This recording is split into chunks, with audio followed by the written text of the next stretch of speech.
Hello, कैसे हैं आप सब? उम्मीद है अच्छे होंगे और अपने एग्जाम की तैयारी अच्छे से कर रहे होंगे, है ना? तो जैसा कि आप इस थंबनेल में देख चुके होंगे कि इस वीडियो में क्या दिया जाएगा।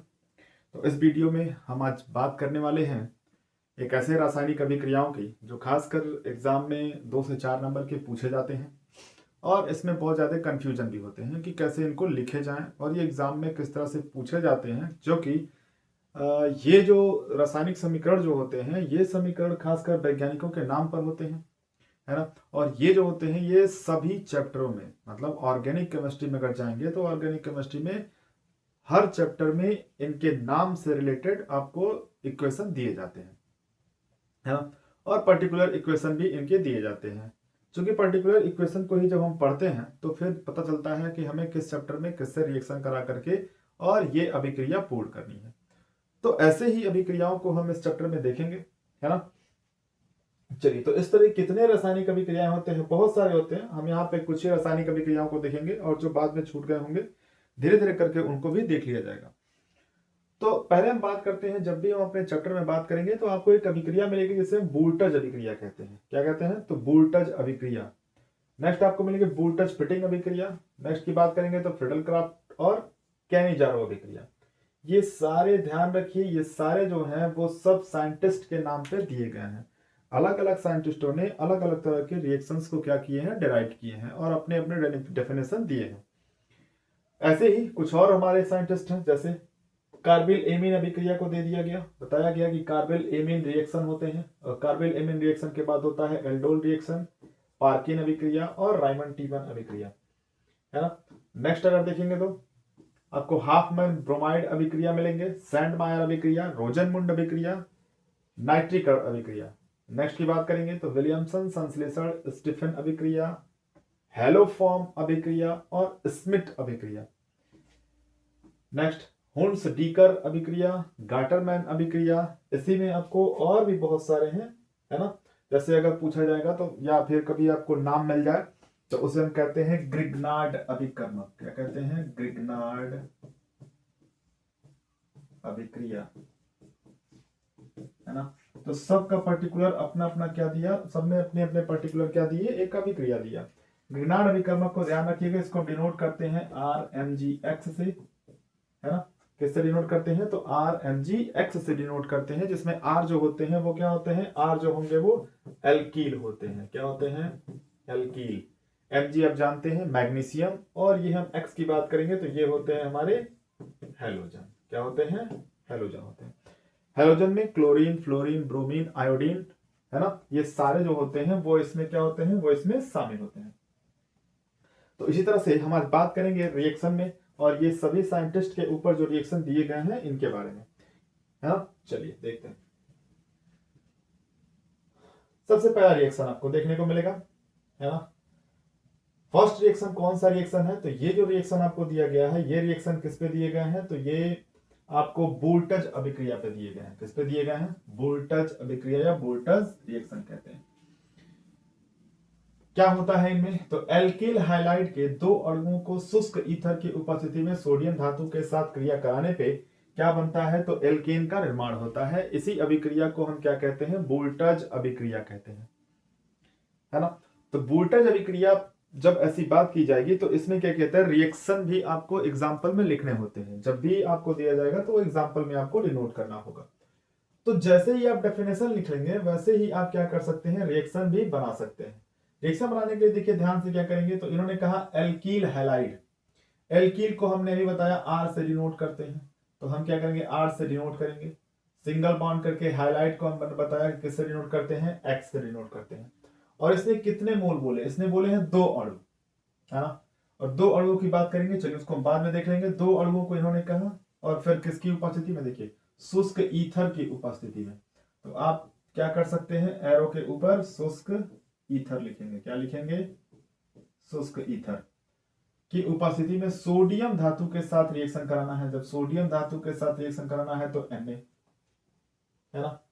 और कराने पे क्या होता है, सोडियम धातु के साथ क्रिया कराने पे क्या बनेगा, एल्केन का निर्माण होता है। एल्केन का फॉर्मूला ध्यान रखिएगा कि एल्केन का फॉर्मूला जो होता है वो क्या होता है, वो फॉर्मूला होता है CnH2n+2, एल्केन का फॉर्मूला क्या होता है, CnH2n+2।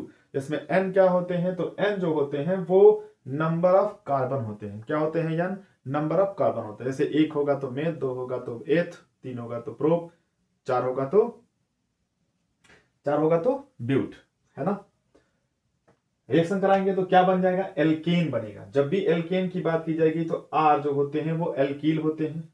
चलिए एक चीज और बताते हैं हम आपको, जब भी हम आर की बात करेंगे एल्कील, तो एल्कील जो होते हैं वो हमेशा CH3 से डिनोट किए जाते हैं। इसका मतलब वो सारे एल्कीन जिनमें से एक हाइड्रोजन रिप्लेस कर दिया जाए वो सारे क्या होंगे, एल्कील हो जाएंगे। और वही अंग्रेजी में जाएंगे तो हम पढ़ते हैं एल्काइल। क्या पढ़ते हैं, एल्काइल, है ना। तो एल्कील, जब भी बात करेंगे एल्कील, और यहां बन रहे हैं एल्केन, तो एल्केन बनाने के लिए हम क्या करेंगे, इसमें आर और ऐड कर देंगे। जब ये ऐड कर देंगे तो ये क्या बन जाएंगे, ये हमारे बन जाएंगे एल्केन, है ना। जब एल्केन बन जाएंगे तो हमारे यहां से देखो हाइड्रोजन हटे और सोडियम हटे, दोनों मिलकर क्या बना लेंगे, सोडियम हैलाइड, है ना। क्या बन जाएंगे, सोडियम हैलाइड। चलिए एक एग्जांपल देखते हैं, एग्जांपल कैसे करेंगे। चलिए आर की जगह पे हम ले लेते हैं, आर की जगह पे CH3, एक्स की जगह पे हम क्या ले लें, एक्स की जगह पे Cl प्लस Na, है ना। रिएक्ट कराएंगे और यहां आपको क्या रखना है, ईथर रखना है। क्या रखना है, ईथर। रिएक्ट कराएंगे तो देखिए क्या हो जाएगा, ये जो होंगे हमारे CH3 क्या कर लेंगे, CH3 और एक और R बनेगा तो CH3, और फिर सोडियम के साथ क्या जोड़ देंगे, Cl। यहां देखिए 2 एल्केन मिला तो यहां पे 2 लगा देंगे, बैलेंस करने के लिए यहां 2 लगाएंगे, और बैलेंस करने के लिए यहां 2 लगाएंगे। तो इन्हें हम क्या बोलेंगे, ये बोलेंगे एल्केन। क्या होते हैं, एल्केन। और ये हमारे क्या होते हैं, एल्कील हैलाइड, है ना। उम्मीद है आप समझ रहे होंगे। अगर आपको नहीं समझ में आए तो एक बार और वीडियो क्या करेंगे, पीछे करके ऐसे देखेंगे, ध्यान से देखें और समझें। जब भी आपसे पूछा जाएगा वोल्टेज अभिक्रिया क्या होती है, तो वोल्टेज अभिक्रिया एक ऐसी अभिक्रिया होती है जिसमें 2 एल्कील हैलाइड अणु मिल करके शुष्क ईथर की उपस्थिति में सोडियम के साथ, वो भी सोडियम धातु के साथ, जब रिएक्शन करते हैं तो एल्केन बनाते हैं। इसी अभिक्रिया को हम क्या कहते हैं, वोल्टेज अभिक्रिया कहते हैं, है ना। चलिए नेक्स्ट देखते हैं। नेक्स्ट आपको मिलेंगे वोल्टेज फिटिंग अभिक्रिया, है ना। दूसरा क्या मिलेगा, वोल्टेज फिटिंग अभिक्रिया। कौन सी अभिक्रिया, तो वोल्टेज फिटिंग अभिक्रिया। चलिए बात करते हैं वोल्टेज फिटिंग अभिक्रिया की। देखिए इस अभिक्रिया में एक अणु एल्कील हैलाइड, कौन से, तो एक अणु जो होंगे वो एल्कील हैलाइड होंगे, और एक अणु जो होंगे वो एरिल हैलाइड होंगे, है ना। एक अणु क्या होंगे, एल्कील हैलाइड, और एक अणु क्या होंगे, एरिल हैलाइड। और शुष्क ईथर की उपस्थिति में अभिक्रिया करेंगे सोडियम के साथ, और क्या बन जाएगा हमारा, बेंजीन के क्या बनेंगे, एल्कील व्युत्पन्न बनेंगे। क्या बनेंगे, बेंजीन के एल्कील व्युत्पन्न बनेंगे। चलिए जरा बनाते हैं। जब भी बात करेंगे एल्कील हाइलाइड की तो हमने बोला एल्कील को लिखते हैं R से, हाइलाइड इसमें जोड़ेंगे तो X। एक अणु किसको लेना है, एरिल। एरिल ध्यान रखिए, एरिल को हम एरोमेटिक से दिखाते हैं इसलिए AR से लिखते हैं, और एरिल हाइलाइड की बात कर रहा है तो ARX होगा। प्लस रिएक्शन किससे कराना है, सोडियम धातु के साथ इसको रिएक्ट कराना है। जब भी सोडियम के धातु के साथ इसको रिएक्ट कराएंगे, किसकी उपस्थिति में, शुष्क ईथर की उपस्थिति में, ड्राई ईथर, है ना। कौन सा ether, dry ether.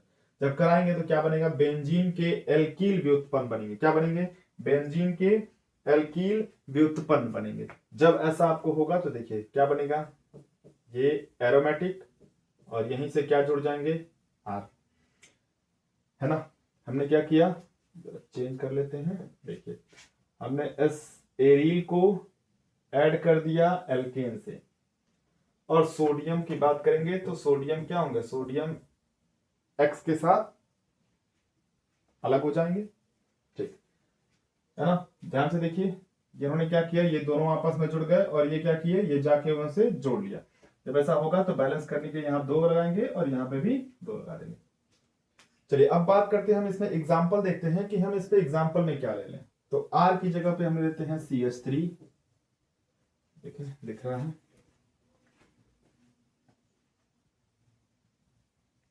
Colour change करते हैं।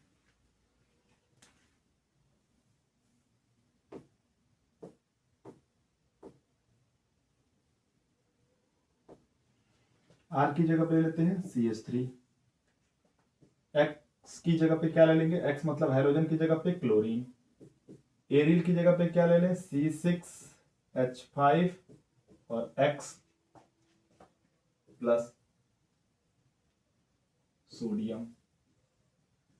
ईथर की उपस्थिति में कराना है। जब ऐसा कराया जाएगा तो एरिल से जुड़ जाएंगे, तो ये हो जाएगा C6H5 और R, और फिर क्या बनेगा, सोडियम क्लोराइड। बैलेंस कर लीजिए, 2 यहां 2 यहां। ध्यान रखिए, इन्हें हम पूरा क्या कहते हैं, इनका नाम रखा जाता है क्या, इनका नाम रखा जाता है, क्या रखेंगे, इसका नाम जो होगा वो रखेंगे एरिल हैलाइड। जब भी एरिल हैलाइड की जब बात की जाएगी तो एरिल हैलाइड में आपको क्या मिला, क्लोरोबेंजीन। क्या मिला, क्लोरोबेंजीन। क्या मिला आपको, क्लोरोबेंजीन। और यहां क्या मिला है, क्लोरोमेथेन। क्या मिल जाएगा, क्लोरोमेथेन। मेथिल क्लोराइड भी लिख सकते हैं, है ना। और यहां आपको क्या मिलेगा, यहां मिलेगा किसके व्युत्पन्न, यहां देखो तो यहां लिखा हुआ है बेंजीन के एल्कील व्युत्पन्न होंगे। यहां व्युत्पन्न थोड़ा गलत लिखा है, किसके, बेंजीन के एरिल व्युत्पन्न होंगे। तो ये क्या है, ये हमारे इनको सीधा सीधा हम कह सकते हैं कि इनकी जब भी बात की जाती है, सॉरी यहाँ आर नहीं है ना, यहाँ क्या रखा गया है, यहाँ CH3 रखा जाएगा। जब भी ऐसा होता है तो इनको हम नाम से डिनोट करते हैं, जिसे हम कहते हैं टालुइन। क्या नाम देते हैं, टालुइन, है ना। तो जब भी आपसे पूछा जाएगा वोल्टज-फिटिक अभिक्रिया क्या होती है, तो वोल्टज-फिटिक अभिक्रिया एक ऐसी अभिक्रिया जिसमें एक एरिल हैलाइड और एक एल्कील हैलाइड दोनों आपस में क्या करते हैं, जुड़ते हैं। और जब जुड़ेंगे तो शुष्क ईथर की उपस्थिति में सोडियम धातु के साथ जुड़ते हैं, और जब ऐसा जुड़ते हैं तो क्या बनाते हैं, तो जब भी ये जुड़ेंगे तो ये क्या बनाएंगे, बेंजीन के एल्कील व्युत्पन्न बनाएंगे, है ना। चलिए स्क्रीनशॉट चाहे तो ले सकते हैं, इसको जरा इरेज कर लेने दीजिए, है ना। तो ये हमारे जो होंगे वो क्या होंगे, अभी तक हमने क्या पढ़ा, अभी तक हमने एक वोल्टेज पढ़ा और एक वोल्टेज फिटिक अभिक्रिया पढ़ा, है ना। चलिए देखते हैं, चलिए नेक्स्ट की बात करते हैं। नेक्स्ट आपको मिलेगा फ्रीडल क्राफ्ट अभिक्रिया, है ना। कौन सी अभिक्रिया, तो फ्रीडल क्राफ्ट अभिक्रिया। जरा इसके बारे में जानते हैं। जब भी हम फ्रीडल क्राफ्ट अभिक्रिया की बात करेंगे तो ये 2 प्रकार से होते हैं, ये 2 प्रकार की अभिक्रिया होती है। कैसी होती है, तो 2 प्रकार की अभिक्रिया होती है। जब भी हम 2 प्रकार की अभिक्रिया की बात करेंगे तो पहला जो होता है वो होता है, क्या होता है पहला, पहला जो होता है वो होता है एल्कीलीकरण। क्या होता है, एल्कीलीकरण अभिक्रिया, है ना। दूसरे की बात करेंगे, दूसरा जो होता है वो क्या होता है, एसिलीकरण अभिक्रिया। क्या होता है, एसिलीकरण अभिक्रिया। कौन सी अभिक्रिया, तो एसिलीकरण अभिक्रिया। ये 2 तरह की अभिक्रियाएं होती हैं। ये दोनों अभिक्रियाएं जो होती हैं ये फ्रीडल क्राफ्ट में ही दी जाती हैं। और जब ये फ्रीडल क्राफ्ट में दी जाती हैं तो इनमें क्या होता है, एक एल्कील व्युत्पन्न होता है, दूसरा एसिल व्युत्पन्न होता है। एक क्या होता है, एक होता है एल्कील व्युत्पन्न, क्या होता है, एल्कील व्युत्पन्न।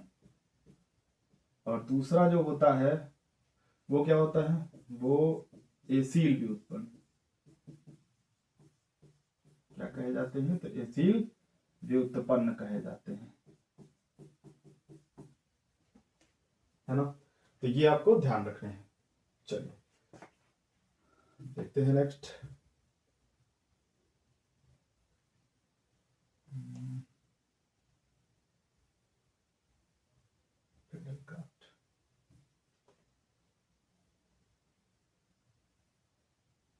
ठीक, तो फ्रीडल क्राफ्ट अभिक्रिया में क्या करना है, तो फ्रीडल क्राफ्ट अभिक्रिया में आपको ध्यान रखना है बेंजीन की क्रिया क्या की जाती है। बेंजीन की क्रिया निर्जल एल्यूमिनियम क्लोराइड की उपस्थिति में मेथिल क्लोराइड से कराने पर क्या बनता है, टॉलुइन का निर्माण होता है ना। तो इसमें क्या होगा, जब भी हम बात करेंगे फ्रीडल क्राफ्ट की, तो फ्रीडल क्राफ्ट की अभिक्रिया में टॉलुइन प्रोड्यूस होते हैं, टॉलुइन का निर्माण होता है।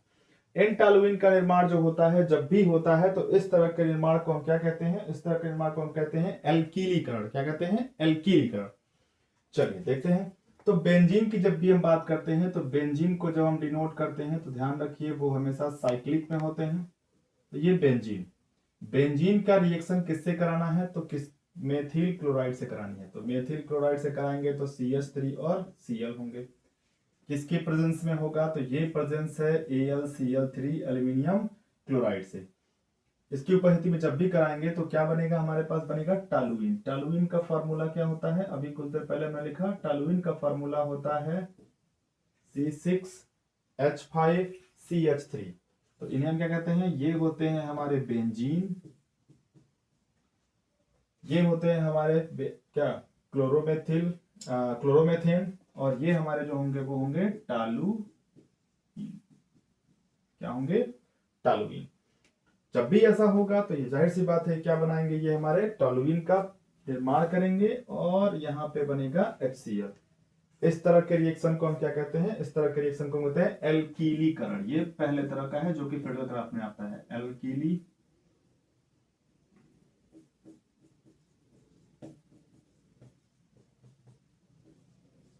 एल्कीलीकरण, है ना। क्या होता है, एल्कीलीकरण होता है। तो ये पहले तरह का फ्रीडल क्राफ्ट का रिएक्शन होता है। किस तरह का, तो पहले तरह के फ्रीडल क्राफ्ट का रिएक्शन होता है।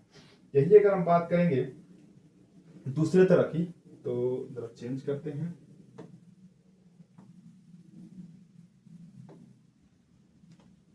जब भी हम दूसरे तरह के फ्रीडल क्राफ्ट के रिएक्शन की बात करेंगे, तो दूसरे तरह का जो फ्रीडल क्राफ्ट का रिएक्शन होता है वो देखिए, वो बेंजीन पे होगा। तो बेंजीन का फार्मूला या तो आप C6H6 लिख सकते हैं, या फिर आप क्या कर सकते हैं, चलिए C6 लिख लेते हैं, C6H6, ये क्या होंगे हमारे बेंजीन। और बेंजीन का जो रिएक्शन होगा वो किससे कराया जाएगा, वो एसिटिल क्लोराइड से कराया जाएगा। किससे कराया जाएगा, एसिटिल क्लोराइड से, CH3COCl। इसे हम क्या कहते हैं, एसिटिल क्लोराइड। जब भी हम इनसे रिएक्शन कराते हैं, तो इनसे जब रिएक्शन कराया जाएगा तो क्या बनेगा, ये बनेगा एसीटोफिनोन। क्या बन जाएगा, एसीटोफिनोन। तो सीधी सी बात ये है कि हमारा ये रिंग का रिंग ही होगा। अच्छा, जब रिंग नहीं बनाए हैं तो यहां भी मत बनाइए। तो C6H5COCH3 क्या बनेगा, एसीटोफिनोन, है ना। क्या बन जाएगा, एसीटोफिनोन बन जाएगा। और एक हाइड्रोजन जब वहां से निकलेगा तो यहाँ क्या बन जाएगा, HCl। क्या बन जाएगा, HCl, है ना। तो इस तरह की, उसे हम कहते थे क्या, एल्कीलीकरण। और इस तरह की अभिक्रिया को हम कहते हैं एसिलीकरण।